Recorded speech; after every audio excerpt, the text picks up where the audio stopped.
아들을 군에 보냈는데 아들이 싸늘한 죽음으로 돌아왔습니다. 대한민국의 어머니들이 분노하고 있습니다.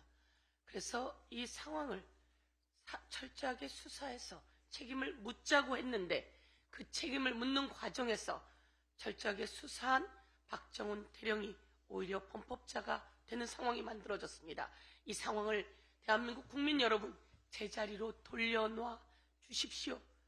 이런 엄청난 일에 수사 개입이 있었습니다. 수사 개입이 과연 장관이 그렇게 개입했을까요? 이 수사 개입, 장관이 개입한 뒤에는 바로 윤석열 대통령의 대노와 경노가 있었다고 이야기가 나왔습니다. 그런데 손바닥으로 하늘을 가리죠. 이제 모든 것이 낱낱이 드러나고 있습니다. 오늘 최고위원들께서 이야기하신 내용 바로 여기 이렇게 드러났습니다. 김기현 사령관과 국가안보실 김영래 대령 간의 카톡 메시지입니다. 국가안보실 김영래 대령이 이야기합니다. 네, 사령관님 잘 확인했습니다. 라고 하자 김기현 사령관이 이렇게 이야기합니다. 장관께도 보고 드렸고 부위께도 보고 드렸다고 답장 주셨어. 라고 이야기합니다. 부위는 누구를 얘기하는 겁니까? 바로 대통령을 이야기하는 겁니다. 대통령이 개입되었고 대통령이 유가족의 동향을 낱낱이 보고받았다라고 하는 정황이 만천하에 드러났습니다. 윤석열 대통령 이러시면 안 되는 거 아닙니까? 또 수사 외압 과정을 직접 국방부 장관이 챙긴 정황도 드러났습니다. 국방부 장관의 군사보좌관이 장관님이 통화 원하십니다. 라고 김기현 해병대 사령관에게 이야기합니다. 나중에 이첩하는 것으로 정확히 전해졌는지 궁금해하십니다. 이것은 문자 내용입니다. 통화는 더 많을 것입니다. 그랬을 때 김기현 해병대 사령관이 예라고 대답을 합니다. 박진희가 이야기합니다. 경찰로 이첩 여부 확인되었는지요? 라고 하자 김기현 이첩되었습니다. 제가 장관님과 통화할 때 확인되어 보고 드렸습니다. 이렇게 장관과 통화한 내용들이 또 있습니다. 이 과정에서 박진희가 묻습니다. 임성근 1사단장이 업무를 보고 있나요? 라고 하자 그리고 박진희가 박정훈 수사단장이 선 보직 해임 조치가 됐냐라고 묻습니다. 박정훈 수사단장이 보직 해임 됐냐라고 묻는 것입니다. 이 문자가 주고받은 이후에 저녁 7시경 군검찰과 경북경찰청으로부터 이 수사 기록이 이첩된다라고 경찰에 이첩되었던 수사 기록을 회수하게 됩니다. 이런 내용이 낱낱이 이제 만천하에 드러났습니다. 대통령실이 개입했고 장관실이 개입했습니다. 우리 아들이 싸늘하게 죽음으로 돌아왔는데 이 과정에서 그것을 숨기기 위해서 장관실과 대통령실 그리고 대통령의 경로, 대통령이 보고받은 내용들이 낱낱이 드러났습니다. 이와 관련해서 국힘당은 답변하십시오. 한동훈 비대위원장 답변하세요. 이와 관련해서 낱낱이 수사해야 되는 거 아닙니까? 그리고 윤재옥 원내대표도 이와 관련해서 국정조사 해야 하는 거 아닙니까? 강력히 요구합니다. 대통령이 담화에서 이런 얘기했습니다. 대담에서 따뜻한 대통령이 되고 싶다 그랬습니다. 따뜻한 대통령? 따뜻한 대통령입니까? 돌아보고 따뜻한 대통령 되고 싶으면 이와 관련해서 국민 앞에 사과하고 이와 관련한 국정조사 받고 그리고 철저한 수사 받아야 된다. 이렇게 촉구하겠습니다. 이상입니다. 해병대 최상병 사망 사건 관련돼서 또 새로운 내용이 나왔습니다. 윤석열 대통령이 최상병 사망 사건 초기부터 수사 관련 내용을 보고받았다는 정황이 드러난 것입니다. 군인권센터가 공개한 김기한 사령관 문자 메시지 확인 결과 이종섭 당시 국방부 장관이 대통령에게 유가족 동향을 전달하는 등 정황이 드러났습니다. 최상병 수사 결과 보고받지 않았다던 대통령실 주장과는 다른 겁니다.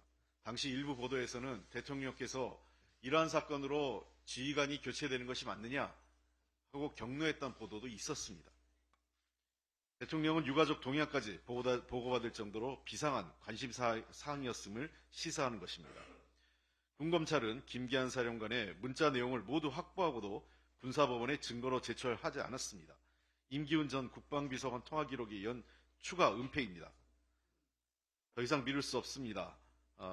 최상병 사망 관련 국정조사 빨리 해야 됩니다.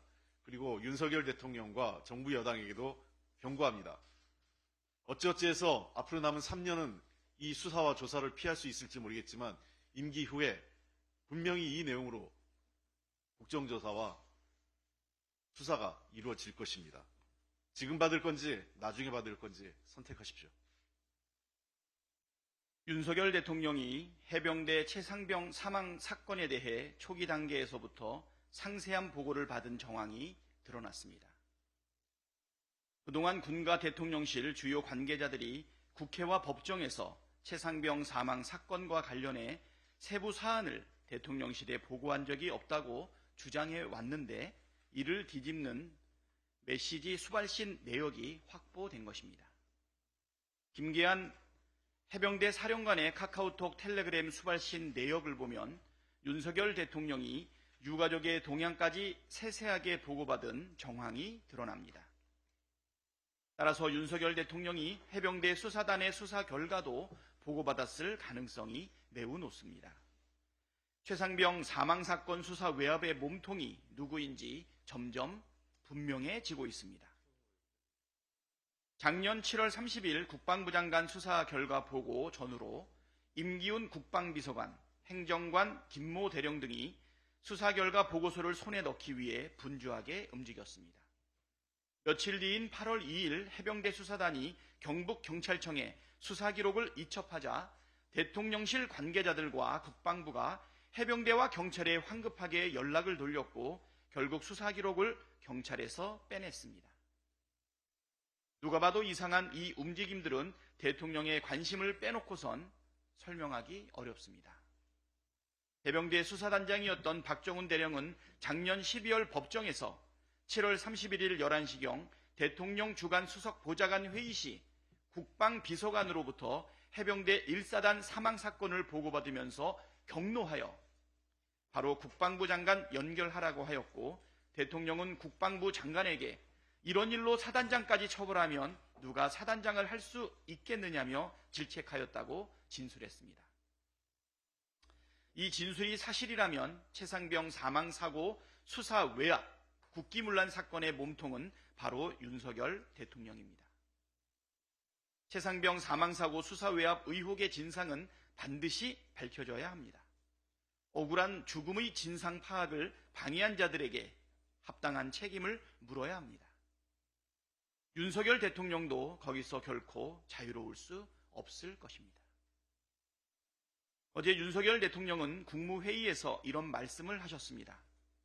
국민의 생명과 안전을 지키는 일은 국가 안보, 치안과 함께 국가가 존립하는 이유이자 정부에게 주어진 가장 기본적인 헌법적 책무이다. 이 말씀에 전적으로 동의합니다. 다시 한번 강조드리지만 국민의 생명과 안전을 지키는 일은 국가가 존립하는 이유이고 정부에게 주어진 가장 기본적인 헌법적 책무입니다. 그런데 말입니다. 다른 사람이라면 몰라도 윤석열 대통령께서 이런 말씀을 하시기 전에 입술에 침이라도 한번 발라야 되지 않겠습니까?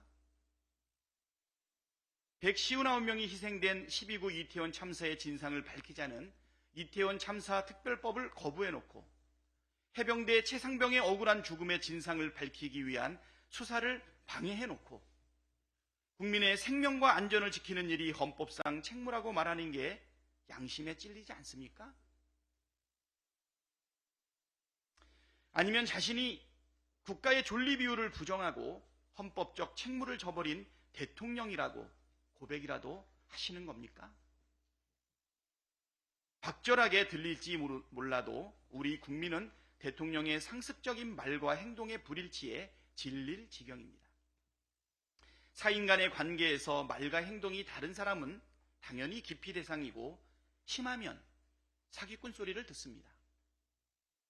하물며 국가를 대표하는 대통령이 그런 모순된 태도를 보여서야 되겠습니까? 말 따로 행동 따로, 말 따 행따가 아니라 말과 행동이 일치하는 언행일치 대통령이 되시길 바랍니다. 지금이라도 이태원 참사 특별법을 전격 수용하겠다고 선언하고 유족에게 진심으로 사과하십시오.